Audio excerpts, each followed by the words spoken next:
Ano-ano nga ba yung mga pagkain at vitamins na masama sa atay kapag sumobra? Ang ating atay kasi ay isang mahalagang bahagi ng ating digestive system. Ilan sa mga function nito ay ang paglilinis ng ating dugo mula sa mga dumi sa loob ng ating katawan, pagtunaw ng taba mula sa ating mga kinain at pangangalaga sa glucose na nagbibigay sa atin ng sigla. Iba-iba ang pwedeng maging epekto ng supplement sa ating atay kaya mag-ingat sa mga ito. Maaring epektibo ang mga ito ngunit tandaan na pwedeng may side effects din ng mga ito sa iyong katawan.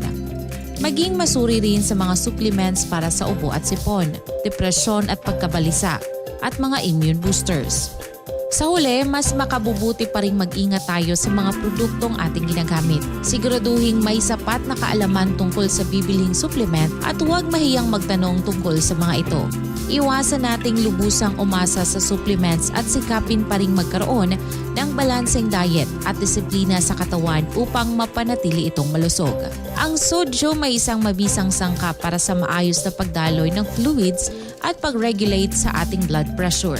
Ngunit maaari itong magresulta ng pananakit ng tiyan at labis na fluid sa iyong atay kapag sumobra ang sodium sa katawan. Kung ikaw ay mahilig sa instant noodles, dilatang pagkain at sa mga pagkaing maalat, gaya ng keso at putahing may toyo, panahon na upang bigyang pansin ang iyong atay. Bagamat hindi madaling talikuran ng mga pagkain at inumin na atin ang nakasanayan, huwag nating kalimutan ang pangangalaga sa ating katawan. Lahat ng labis ay nakakasama, kaya't ugaliing bantayan ang pagkonsumo ng mga nabanggit na pagkain at inumin. Tandaan, mainam pa rin ang isang masiglang atay para sa mas magandang buhay. Sa Doc Alternativo, marami po tayong services at formula na makakatulong para pangalagaan po ang ating atay. May vitamin C IV po tayo, may cleansing program at mayroong mga Doc Alternativo products na pwede nyo pong inumin. Pakinggan po natin si Mrs. Flor de Lisa Catome kung saan siya po ay may bukol sa atay, ngunit napagaling ng 7 days cleansing program. Pakinggan natin. Ako si Flor de Lisa Catome. Nagpuyo sa Saguma Porok Size, Bayogan City. Edad, ma'am? 5'5". Gikan sa doktor nga napulo ko kaadlaw dito sa doktor sa community. Ang gikuan sa doktor sa ako nga may sakit ko sa atay. May bukol kuno ko sa atay, na akong kidney, na kuno ko kaning kuan sa dugo. Nya. Yan ikan dito, yan ko dire sa So, diretso ka diri sa ato ang branch. And then, after that, ma'am, i-assess ka sa ato ang mga in-charge diri ang ma'am. And kumusta, i-undergo ni mo itong formula nga recommend sa imo. Kumusta, ma'am? After sa pag-undergo ni ma'am, kumusta ang imong gibati sa imong lawas? Ikan sa pag-inom na ko sa herbal na sa upat ka adlaw ning araw-araw nga akong lawas. So, sa ginito imong problema, kung sa kondisyon sa imong lawas dati, ma'am?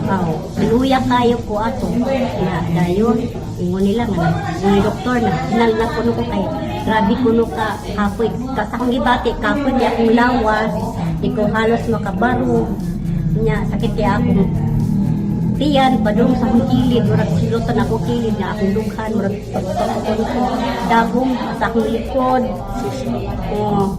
May sis ang akong atay kuno.